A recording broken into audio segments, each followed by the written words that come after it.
શ્રી ગણેશાય નમઃ. જય શ્રી કૃષ્ણ મિત્રો. આજે ખૂબ જ સરસ મહત્વનો વિડીયો છે કે ભગવાન શંકર આ કથામાં જણાવે છે કે આ 3 જગ્યા પર ક્યારેય દાન ન કરતા, નહીંતર તમારો ધર્મ પણ જતો રહેશે અને તમારું ધન પણ જતું રહેશે. જો આજની ભગવાન શંકર અને માતા પાર્વતીની વાર્તાલાપ તમે ધ્યાનથી સાંભળશો તો તમારા ઘરમાં ક્યારેય ધન વ્યર્થ નહીં જાય. તો ખૂબ જ સરસ મજાની વાર્તા છે મિત્રો. પૂરા ધ્યાનથી મનથી સાંભળજો. વિડીયો સારો લાગે તો લાઈક અને શેર કરવાનું ભૂલતા નહીં. આ ચેનલને એકવાર સબસ્ક્રાઈબ જરૂર કરી દેજો. કોમેન્ટ બોક્સમાં મને એકવાર જરૂર જણાવજો કે મારી વાર્તાઓ, રહસ્યમય વાર્તા તમને કેવી લાગે છે, જેથી મને પણ આગળ નવી નવી વાર્તા મૂકવાનું પ્રોત્સાહન મળે.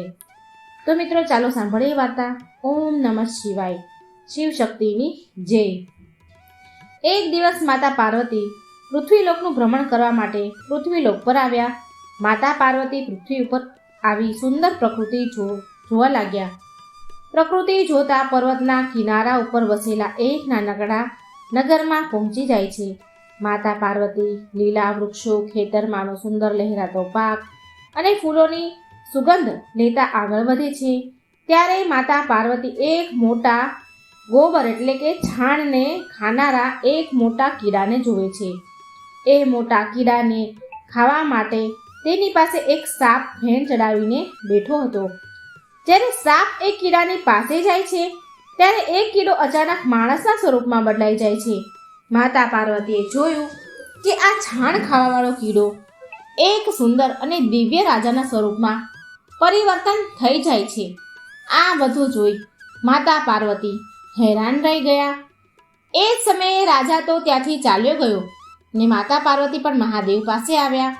માતા પાર્વતી મહાદેવને કહે છે કે હે સ્વામી, આજે મેં જંગલમાં એક બહુ જ વિચિત્ર ઘટના જોઈ, જેને જોઈને મને બહુ જ આશ્ચર્ય થયું. ભગવાન શિવજી કહે છે, દેવી તમે તે એવું શું જોઈ લીધું? ત્યારે માતા પાર્વતી બોલ્યા, સ્વામી, મેં જંગલમાં એક છાણ ખાતો કીડો જોયો અને એક કીડો એક સુંદર અને ભવ્ય સ્વરૂપમાં પરિવર્તન થતાં પણ મેં જઈને જોયો. મને આશ્ચર્ય થયું કે તે કીડો રાજામાં કેવી રીતે ફેરવાઈ ગયો. હું કાંઈ સમજી ન શકી. જો તે એ છાણ ખાવાવાળો કીડો એક રાજા હોય તો એને કીડો બનીને છાણ શું કામ ખાવું પડ્યું હતું? ત્યારે પાર્વતી માની વાત સાંભળી ભગવાન ભોળેનાથ મંદ મંદ હસ્યા અને કહે છે, દેવી તમે જંગલમાં આજે રાજા ધર્મદેવને જોયા છે, જે એ નગરના રાજા છે. ભગવાન શિવની વાત સાંભળી માતા પાર્વતી વધારે અચંબામાં પડી ગયા અને એ શિવજીને કહે છે, હે સ્વામી, રાજા ધર્મદેવે એવું તે શું પાપ કરી દીધું છે જેના કારણે તેમને કીડો બનવું પડ્યું? મેં તો સાંભળ્યું હતું કે એ નગરના રાજા બહુ જ ધર્માત્મા છે. દિવસ ઉગે દાન પુણ્ય કર્યા વગર ભોજન પણ નથી કરતા. તો પછી એમને એવું કયું પાપ કર્યું કે એમને છાણ ખાવું નસીબમાં આવ્યું? ત્યારે ભગવાન શિવ બોલ્યા કે રાજા ધર્મદેવનો આ જ સ્વભાવ તેમના માટે મુસીબત બની ગયો. રાજા ધર્મદેવે કંઈક એવું દાન કરી દીધું હતું જેના કારણે તેમને કીડાની યોનિમાં જન્મ લેવો પડ્યો. ત્યારે માતા પાર્વતી કહે છે, સ્વામી, તમે મને વિસ્તારથી વાત કરો. ત્યારે ભગવાન શિવ કહે છે, દેવી હું તમને કથા તો સંભળાવું, પણ તમે કથાને પૂરી જરૂર સાંભળજો. કથાને સાંભળતા વચ્ચે તમે સૂઈ ન જતા, કારણ કે હું જોઉં છું કે જ્યારે પણ હું તમને કથા સંભળાવું છું તો તમને વચ્ચે ઊંઘ આવવા લાગે છે. તમે આ કથાને સાંભળતા વચ્ચે બિલકુલ પણ નિંદ્રા ન લેતા. આ કથા જે કોઈ પણ સાંભળે છે તેને અનંત ગણું ફળ મળે છે. એટલા માટે દરેક માણસે પણ આ કથા પૂરા મનથી સાંભળવી જોઈએ કે પ્રસિદ્ધ નગરમાં એક મહાદાની રાજા ધર્મદેવ રાજ કરે.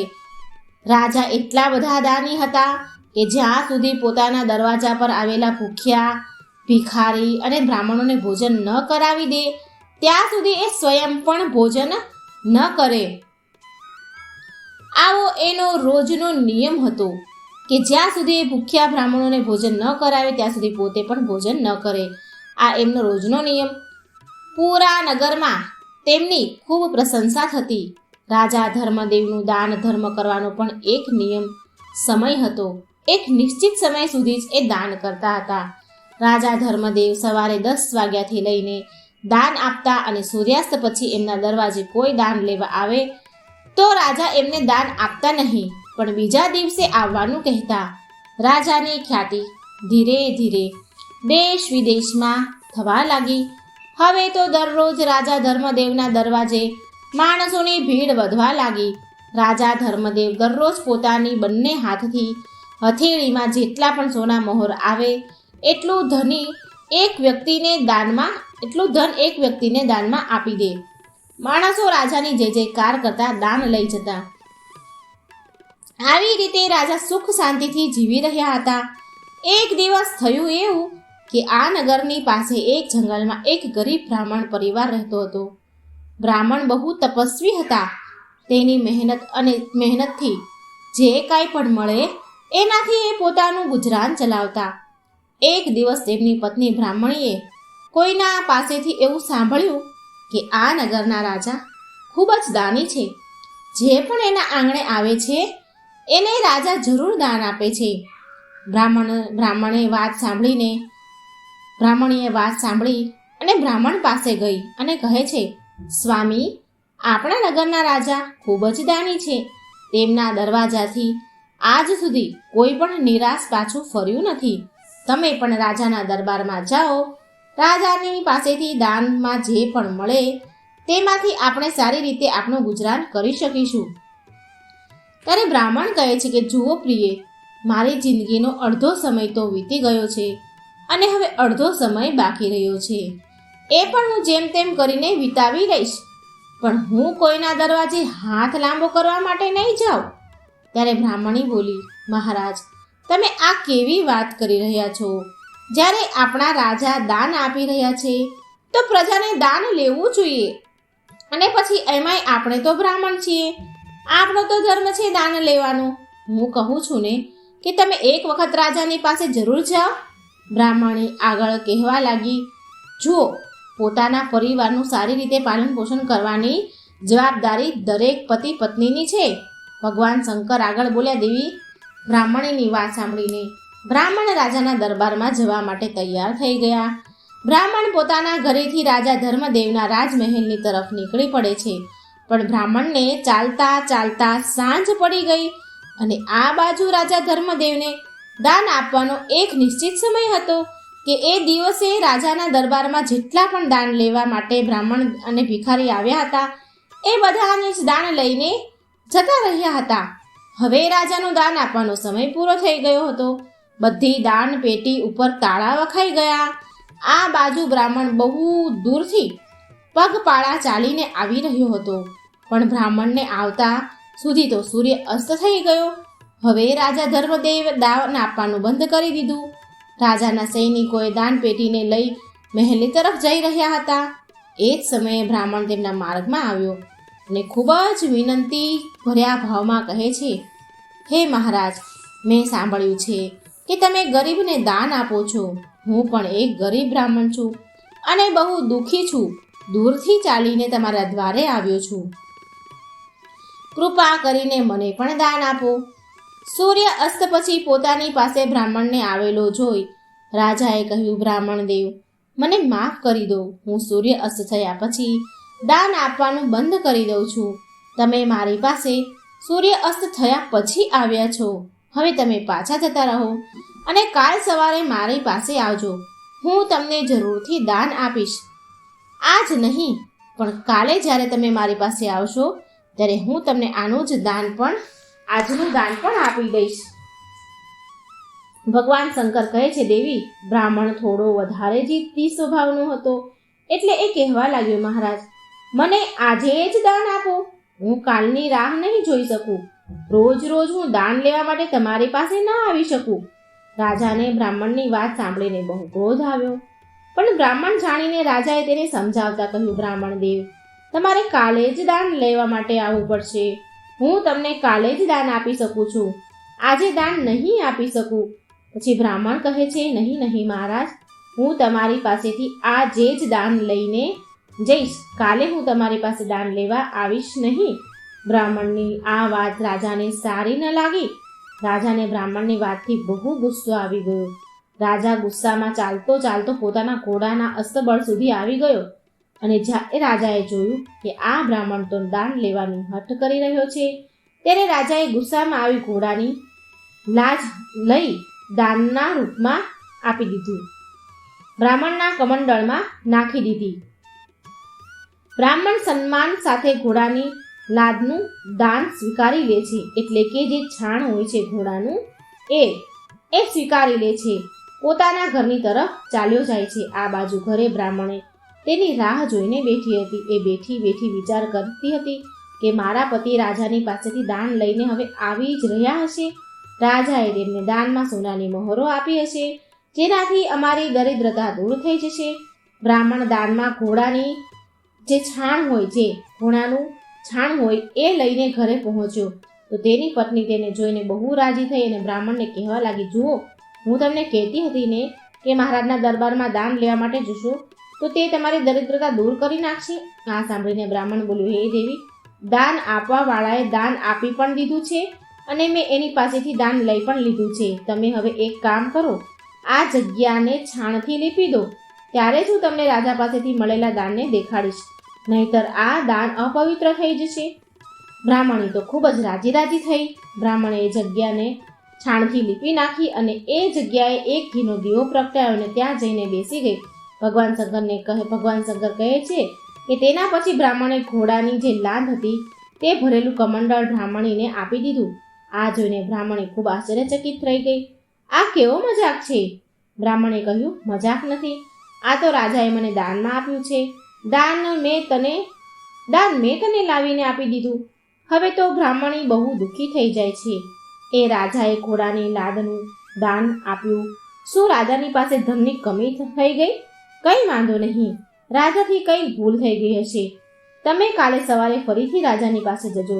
પણ એ દિવસ પછી ફરીથી એ બ્રાહ્મણ ક્યારે પણ રાજાની પાસે દાન લેવા ન ગયો ને બ્રાહ્મણે એ ઘોડાની લાદને એના ઘરના દરવાજા પાસે મૂકી દીધી. ભગવાન શિવ કહે છે, દાનનું જે ફળ હોય છે એ દાન આપવાવાળાને 1000 ગણું થઈને પાછું મળે છે. જો તમે તમારી જિંદગીમાં કોઈ પણ વસ્તુનું દાન આપ્યું હોય તો પરલોકમાં તેનું ફળ 1000 ગણું થઈને મળે છે. એ જ કારણથી રાજાએ બ્રાહ્મણને જે ઘોડાની લાદનું દાન આપ્યું હતું એ લાદ બ્રાહ્મણના ઘર આગળ પડી રહી હતી તો ધીરે ધીરે એ લાદ વધીને એક પહાડ જેટલી થઈ ગઈ. આ રાજાના દાનનું ફળ વધી ગયું. બ્રાહ્મણને પૂછે છે કે સ્વામી, આ લાદનું શું થશે? આ તો રોજને રોજ વધતું જ જાય છે. તમે તો વેદોના જાણનાર છો, મને આનો અર્થ સમજાવો કે આ લાદ રોજ વધે છે કેમ? ત્યારે બ્રાહ્મણ બોલ્યો, દેવી, આ તો રાજાના દાનનું ફળ છે જે વધી રહ્યું છે. આ ફળને રાજાએ જ ભોગવવું પડશે. જો આપણે આને ઉપયોગમાં લઈ રહ્યા હોત તો રાજાને એનું શુભ ફળ મળત, પણ રાજાએ આપેલું દાન આ ઘોડાની લાદ આપણા કોઈ કામની નથી, તો એનું પરિણામ હવે રાજાને જ ભોગવવું પડે ને. આવું સાંભળી બ્રાહ્મણી ખૂબ વિચારમાં પડી ગઈ છે. એમ ધીરે ધીરે સમય વીતતો રહ્યો. આ બાજુએ ઘોડાની લાદનો પહાડ બહુ જ મોટો થઈ ગયો. ભગવાન શંકર માતા પાર્વતીને કહે છે કે દેવી, તમે આગળ સાંભળો. એક દિવસની વાત છે. રાજા ધર્મદેવ જંગલમાં શિકાર કરવા માટે ગયા, પરંતુ રાજા ધર્મદેવને કોઈ શિકાર મળ્યો નહીં. અને જ્યારે કોઈ પણ રાજાને કંઈ શિકાર ન મળે તો રાજાનો નિયમ હોય છે કે એ શિકાર કર્યા વગર પાછા પોતાના નગરમાં જાય નહીં. ગમે તેમ કરીને એક રાત તે જંગલમાં વિતાવી દે અથવા જંગલના કોઈ પણ ખૂણામાં વિતાવી દે. હવે સાંજ પડી ગઈ અને સાંજ પડ્યા પછી કોઈ પણ જીવને સતાવવું, તેને દુઃખ આપવું તે ક્ષત્રિયનો ધર્મ નથી હોતો. આ વિચારીને રાજાએ વિચાર કર્યો કે હવે મારે અહીં જ રહેવું પડશે અને કોઈ જગ્યાએ મારે રાતવાસો કરવો જોઈએ. હવે તો રાજાએ જંગલની પાસે જ પોતાના રહેવા માટે કોઈ સારી જગ્યાની શોધ કરતા હતા. શોધ કરતા રાજા એ જ બ્રાહ્મણના ઘરે જાય છે જેણે 17-18 વર્ષ પહેલા ઘોડાની લાદનું દાન આપ્યું હતું. પણ રાજા હવે એ ઘટનાને ભૂલી ગયા હતા. રાજા ધર્મદેવ જ્યારે બ્રાહ્મણના ઘરે પહોંચે છે તો રાજાએ બ્રાહ્મણને કહ્યું, હે બ્રાહ્મણ દેવતા, આજે મારે તમારા ઘરે રાતવાસો કરવો છે. રાજાની વાત સાંભળી બ્રાહ્મણ કહેવા લાગ્યો, ઠીક છે ભાઈ, તમારું મારી ઝૂંપડીમાં સ્વાગત છે. રાજાએ ઝૂંપડીમાં આરામ કર્યો. બ્રાહ્મણના ઘરમાં જે પણ થોડું ઘણું સૂકું ભોજન હતું તેનાથી બ્રાહ્મણે રાજાનું અતિથિ સત્કાર કર્યું. ભોજન કર્યા પછી રાજા બ્રાહ્મણની ઝૂંપડીમાં સૂઈ ગયા. ત્યારે સવારનું અંજવાળું થયું. ત્યારે રાજાની નજર બ્રાહ્મણની ઝૂંપડીની બહાર એ લાદના ઢગલા ઉપર પડી, જે હમણાં સુધી ઢગલાથી પહાડ બની ગયું હતું. આ જોઈને રાજા બ્રાહ્મણને પૂછે છે, બ્રાહ્મણ દેવ, શું તમારી પાસે વાસ્તવમાં એટલા બધા ઘોડા છે કે આટલો મોટો ઘોડાના લાદનો ઢગલો બની ગયો છે, પહાડ બન્યો? ત્યારે બ્રાહ્મણે જવાબ આપ્યો, નહીં નહીં મહારાજ, અમે તો પૂજા પાઠ અને સાધના કરવાવાળા બ્રાહ્મણ છીએ, અમારે ઘોડાનું શું કામ હોય? રાજાએ કહ્યું, તો પછી તમારા ઘરની બહાર આટલો મોટો ઘોડાની લાદનો ઢગલો ક્યાંથી આવ્યો? રાવણ રાજાને સમજાવતા કહે છે, બ્રાહ્મણ રાજાને કહે છે, અમારા નગરનો રાજા બહુ ધર્માત્મા અને દાની છે. એ રોજ સોનાનું દાન કરતા હતા. 17-18 વર્ષ પહેલાની વાત છે આ. મારી પત્નીએ મને જબરજસ્તીથી રાજાના દરબારમાં દાન લેવા માટે મને મોકલ્યો હતો. મારી પત્નીના કહેવાથી હું રાજાની પાસે દાન લેવા માટે ગયો હતો, પણ રાજાએ મને બીજા દિવસે દાન આપવા માટે કહ્યું. પણ મેં રાજાની વાત માની નહીં અને હું એ જ સમયે દાન લેવા માટે જીદ કરી રહ્યો હતો. એટલા માટે રાજાએ ગુસ્સામાં આવીને મારા કમંડળમાં ઘોડાની લાદ ઉઠાવીને મૂકી દીધી. હું રાજાનું એ દાન સન્માન સહિત મારા ઘરે લઈ આવ્યો, પણ રાજાએ આપેલી ઘોડાની લાદ મારા કાંઈ પણ કામની ન હતી અને દાનમાં મળેલી વસ્તુને હું બહાર ફેંકવા માંગતો ન હતો. ત્યારે રાજાએ બ્રાહ્મણને પૂછ્યું, બ્રાહ્મણ દેવતા, રાજાએ તમને કમંડળમાં થોડીક જ લાદ આપી હશે, પણ આ તો લાદનો આખો પહાડ કેવી રીતે બની ગયો? ત્યારે બ્રાહ્મણ સમજાવે છે કે ભાઈ, આપણા વેદ પુરાણ કહે છે કે જો કોઈ માણસ દાન આપે છે તો એને આપેલી વસ્તુ તેને 1000 ગણું ફળ પાછું મળે છે. એ દાનનું 1000 ગણું ફળ મળે છે. રાજાનું એ દાન સમયની સાથે 1000 ગણું વધી ગયું છે. હવે રાજાએ આપેલું દાનનું ફળ રાજાને જ ભોગવવું પડશે. બ્રાહ્મણની વાત સાંભળી રાજાના પગ નીચેથી જમીન ખસી ગઈ. રાજા તો આ વાતને ભૂલી ગયો હતો, પણ બ્રાહ્મણના કહેવાથી રાજાને બધી વાત યાદ આવી ગઈ અને એ જ ઘોડાની લાદ એક બ્રાહ્મણને દાનમાં એણે આપી હતી. હવે રાજા બહુ ગભરાઈ ગયા અને બંને હાથ જોડી બ્રાહ્મણને પૂછે છે, બ્રાહ્મણ દેવ, રાજા એનું ફળ કેવી રીતે ભોગવશે? મને એની વાત પણ જણાવો. ત્યારે બ્રાહ્મણ કહે છે, જુઓ ભાઈ, આ લાદનો ઢગલો હવે રાજાને જ ખાવો પડશે. જ્યાં સુધી રાજા આ ઢગલાને ખાઈ નથી લેતો ત્યાં સુધી આ ઢગલો આમ જ વધતો રહેશે. બ્રાહ્મણની વાત સાંભળી રાજા ગભરાઈ ગયા અને એ બધી જ વાત બ્રાહ્મણને જણાવી દે છે કે હું એ જ રાજા છું જેને તમને દાનમાં ઘોડાની લાદ આપી હતી. મને માફ કરી દો અને મારો ઉદ્ધાર કરવાનો મને કોઈ ઉપાય બતાવો. મારા ઉદ્ધાર કઈ રીતે થશે? આનો ઉપાય મને જણાવો. બ્રાહ્મણ કહે છે, મહારાજ, હું તમને ઓળખી ગયો હતો, પણ તમારે આ દાનનું પરિણામ જરૂરથી ભોગવવું પડશે, કારણ કે દાન આપવાવાળા માણસે જો એવી કોઈ પણ વસ્તુ દાન આપે છે જે વસ્તુ બીજાના માટે કંઈ પણ ઉપયોગી નથી હોતી, તો એનું પરિણામ પણ એ જ માણસને ભોગવવું પડે છે. બ્રાહ્મણ આગળ કહે છે કે રાજા, તમારે તમારા કરણીનું ફળ તો ભોગવવું જ પડશે, પણ જો તમે આ લાદના ઢગલાને ખાવાથી બચવા માંગતા હો તો હું તમને બીજો ઉપાય જણાવું છું. જો તમે આ ઉપાયને કરી લેશો તો આ ઉપાયથી તમારા ઘણા બધા ભાગીદાર થઈ જશે. જો તમે આ ઉપાય નહીં કરો તો તમારે પોતે એકલાએ જ આ બધી લાદ ખાવી પડશે.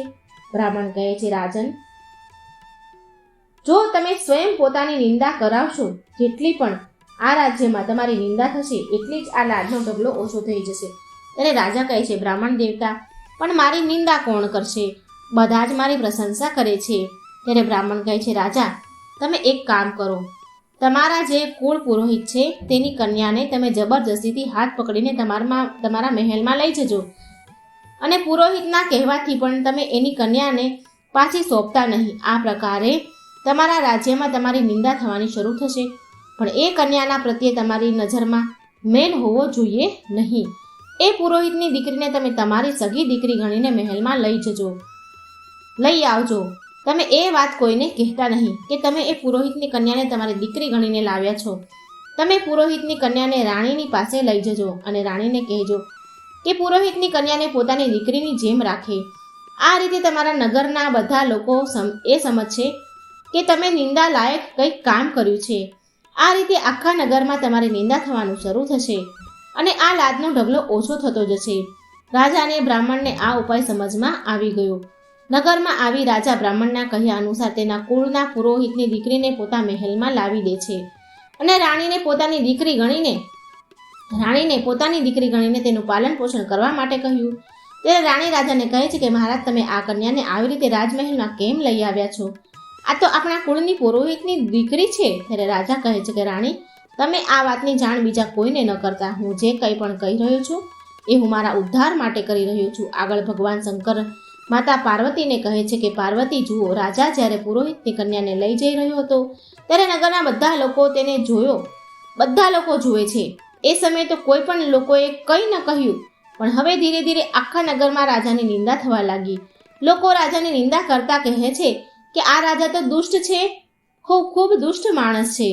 એણે તો પોતાના પુરોહિતની કન્યાને જબરજસ્તીથી રાણી બનાવીને પોતાના મહેલમાં રાખે છે. રાજા તો ખૂબ જ નીચ માણસ છે. એ બધાને દાન આપવાનું ઢોંગ કરી રહ્યો હતો. આટલા દિવસથી આ પ્રકારે આખા નગરમાં રાજાની નિંદા થવા લાગી હતી. જેમ જેમ રાજાની નિંદા થતી ગઈ તેમ તેમ બ્રાહ્મણના ઘરની આગળ જે લાદનો ઢગલો હતો એ ઓછો થતો ગયો. જે પણ લોકો રાજાની નિંદા કરી રહ્યા હતા એ બધા જ લોકો એ લાદના ઢગલાના ભાગીદાર થઈ ગયા. થોડા જ દિવસમાં ધીરે ધીરે એ લાદનો ઢગલો ઓછો થઈ ગયો. થોડાક દિવસ પછી રાજા ફરીથી એ બ્રાહ્મણના ઘરે જાય છે અને જોવે છે કે તો બ્રાહ્મણની ઘરની આગળ જે પહાડ જેટલો લાદનો ઢગલો હતો તે હવે થોડો જ રહ્યો હતો. જેટલું રાજાએ ગરીબ બ્રાહ્મણને કમંડળમાં લાદનું દાન આપ્યું હતું એટલી જ લાદ હવે બ્રાહ્મણના ઘરની પાસે પડી હતી. રાજા હાથ જોડીને બ્રાહ્મણને કહે છે કે બ્રાહ્મણદેવ, તમે પહાડ જેટલો લાદનો ઢગલો તો ઓછો કરાવી નાખ્યો. જે લોકોએ મારી નિંદા કરી હશે એ બધા જ લોકોના ભાગમાં એ લાદનો ઢગલો જતો રહ્યો હશે, પણ હવે આ થોડીક લાદ બાકી રહી છે, એનો કોઈ પણ તમે ઉપાય બતાવી દો. ત્યારે બ્રાહ્મણ કહે છે, હે રાજા, એ જે લાદ છે વધી છે એ તમારા જ ભાગની છે અને તમારે જ ખાવી પડશે. આ લાદને ખાવા માટે તમારે કીડાની યોનિમાં જન્મ લેવો પડશે. ત્યારે રાજા કહે છે, બ્રાહ્મણ દેવતા, એવો કંઈક ઉપાય કરો કે જેનાથી આ લાદ પણ પૂરી થઈ જાય અને મારે કીડાની યોનિમાં જન્મ પણ ન લેવો પડે. ત્યારે બ્રાહ્મણે એક ઉપાય બતાવતા કહે છે કે રાજન, મારો એક ભાઈ છે જે તમારા નગરમાં રહે છે. એ બહુ મોટો વિદ્વાન છે અને ઈશ્વરનો ભક્ત છે. એ બંને પતિ પત્ની ખૂબ જ સજ્જન છે. દરેક સમયે ભગવાનના ધ્યાનમાં બેસી રહે છે. એ બંને માણસે હજી સુધી તારી નિંદા નહીં કરી હોય. જો એ બંને જણા તારી નિંદા કરે તો આ નાનકડો ઢગલો પણ સમાપ્ત થઈ જશે. બ્રાહ્મણની વાત સાંભળી રાજા કહે છે કે બ્રાહ્મણ દેવ, હું તેમની પાસે જઉં છું અને મારી નિંદા કરાવીશ. પછી કથા સંભળાવતા ભગવાન શિવ પાર્વતીજીને કહે છે કે રાજા વેશ બદલીને એ બ્રાહ્મણના ઘરે પહોંચ્યા તો બ્રાહ્મણ રાજાનું સ્વાગત કરે છે અને બ્રાહ્મણ રાજાને બેસવા માટે આસન આપે છે. રાજા આસન પર બેસી જાય છે અને પછી રાજા બ્રાહ્મણને કહે છે કે બ્રાહ્મણ દેવ, મેં તો એવું સાંભળ્યું છે કે અહીંના જે રાજા છે એ ખૂબ જ નીચ છે. ત્યારે બ્રાહ્મણ કહે છે કે મારે એ રાજાની સાથે શું લેવા દેવા? ત્યારે ફરીથી રાજા કહે છે, બ્રાહ્મણ દેવતા, એ રાજાએ પોતાના ગુરુની પુત્રીને બળપૂર્વક પોતાના મહેલમાં રાખી દીધી છે. ત્યારે બ્રાહ્મણ કહે છે, મને ખબર નથી. હવે રાજા પોતાના મોઢેથી જ પોતાની નિંદા કરવા લાગ્યો. ત્યારે બ્રાહ્મણ કહે છે કે ભાઈ, મને નથી ખબર અને તું આ બધી વાતો મને કેમ સંભળાવી રહ્યો છે? આ બાજુ રાજા વારંવાર એ બ્રાહ્મણને આગળ પોતાની નિંદા કરે છે એ વિચારીને કે હમણાં આ બ્રાહ્મણ પણ એના મોઢેથી મારી નિંદા કરવા લાગશે. ત્યારે બ્રાહ્મણ પોતાના તપોબળથી જાણી લે છે કે આ તો સ્વયં રાજા જ છે અને આ મારી પાસે મારા મોઢેથી એની નિંદા કરવા માટે આવ્યા છે અને મને નિંદા કરાવી અને મને પાપનો ભાગીદાર બનાવવા માંગે છે. ત્યારે બ્રાહ્મણ કહે છે કે હું તને ઓળખી ગયો છું રાજા. તમારી ભલાઈ એમાં છે કે તમે અહીંથી પાછા જતા રહો. હું કોઈની પણ નિંદા નથી કરતો. હું એક સાચો શિવ ભક્ત છું અને માતા પાર્વતીના જણાવ્યા ઉપદેશનું પાલન કરું છું. હું કોઈની બુરાઈ, ચુગલી, નિંદા કરી નરકમાં જવા નથી માંગતો. કોઈ પણ માણસની નિંદા કરી મારો આ જન્મારો બગાડવા હું નથી માંગતો.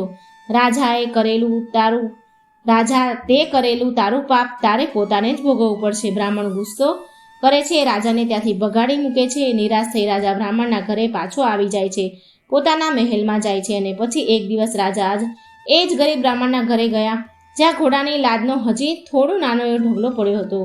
બ્રાહ્મણના પગમાં પડીને રાજા કહે છે કે બ્રાહ્મણ દેવ, હવે શું કરું?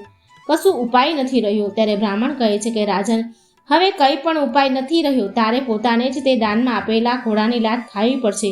ભલે તું ગમે તે રીતે આ લાદને ખા. આ સાંભળીને રાજા કહે છે કે બ્રાહ્મણ દેવ, ખબર નહીં મને ક્યારે કીડાની યોનિમાં જન્મ મળશે. ખબર નહીં ત્યાં સુધી મારાથી કેટલા પાપ થતા રહેશે. એટલે સારું છે કે તમે હમણાં જ મને કીડો બનાવી દો. ત્યારે બ્રાહ્મણ કહે છે, મારી પાસે એટલી શક્તિ નથી કે હું તમને કીડો બનાવી દઉં અને આ કામ તો ભગવાનનું જ છે. પરંતુ હું તમને એટલું જણાવી શકું છું કે આ જન્મમાંથી મર્યા પછી તમે જરૂર એક દિવસ કીડો બનશો અને કીડો બનીને જ્યારે તમે તમારા ભાગની આ લાદ ખાઈ જશો ત્યારે તમને કીડાની યોનિમાંથી મુક્તિ પણ મળી જશે. તે જીવનમાં આના સિવાય બીજું કશું જ પાપ નથી કર્યું. તમે હંમેશા બધા ગરીબ લોકોને દાન આપ્યું છે, પરંતુ તમારાથી આ ભૂલ થઈ ગઈ છે, એટલે તમારે આ ભૂલનું પરિણામ તો ભોગવવું જ પડશે. કીડાની યોનિમાં જઈને તમારે આ લાદના ઢગલાને ખાવો જ પડશે. ત્યારે ફરીથી તમે માનવીની યોનિ તમને પ્રાપ્ત થઈ જશે. ભગવાન શિવ માતા પાર્વતીને કહે છે, કથા સંભળાવતા આગળ કહે છે કે દેવી, થોડાક જ સમય પછી રાજા ધર્મદેવનું મૃત્યુ થઈ ગયું અને મૃત્યુ પછી તેને ગોબર ખાવાવાળો છાણ ખાવાવાળા કીડાના રૂપમાં તેમને જન્મ મળ્યો અને જે જગ્યાએ ઘોડાની લાદનો ઢગલો પડ્યો તો એ જગ્યાએ કીડો આવે છે અને ધીરે ધીરે કેટલાય વર્ષમાં એ પોતાના ભાગની લાદને એ કીડો ખાઈને પૂરી કરી દે છે. ત્યારે તમારી નજર એ કીડા ઉપર પડે છે અને એ જ સમયે એ કીડાનું મનુષ્ય રૂપમાં આવી જાય છે. એ કીડો જ્યારે રાજા ધર્મદેવનું દિવ્ય રૂપ ધારણ કરી સ્વર્ગમાં જતો રહે છે. એ રાજા ધર્મદેવ જેમને ક્રોધમાં આવી એક બ્રાહ્મણને ઘોડાની લાદ દાનમાં આપી દીધી હતી, જેના કારણે એ કીડાની યોનિમાં જન્મ થયો હતો એનો. આ પ્રકારે એક મહાન દાની રાજાએ અહંકારમાં કરેલું દાન ફળ સ્વરૂપ કીડો બનીને ચૂકવવું પડ્યું. ભગવાન શિવજી કહે છે કે જે વ્યક્તિ બિનજરૂરી વસ્તુઓનું દાન આપે છે, ક્રોધ અને અહંકારમાં દાન આપે છે, તે બધા પાપના ભાગીદાર બને છે. દાન આપતા પહેલા માણસે પોતાના અંતર્મનને પૂછવું જોઈએ. જો એ માણસનું સામર્થ્ય દાન આપવાનું જેટલું નથી તો તેને દાન ન આપવું જોઈએ. કોઈ પણ માણસે સારું કે ખરાબ દાન એનું ફળ એને 1000 ગણું થઈને પાછું જ મળે છે. તો મિત્રો, આ હતી સરસ મજાની વાર્તા કે દાન કેવું આપવું જોઈએ. તો મિત્રો, તમને વિડીયો ગમ્યો હોય તો વાર્તાને શેર કરજો, લાઈક કરજો અને આ ચેનલને સબસ્ક્રાઈબ કરવાનું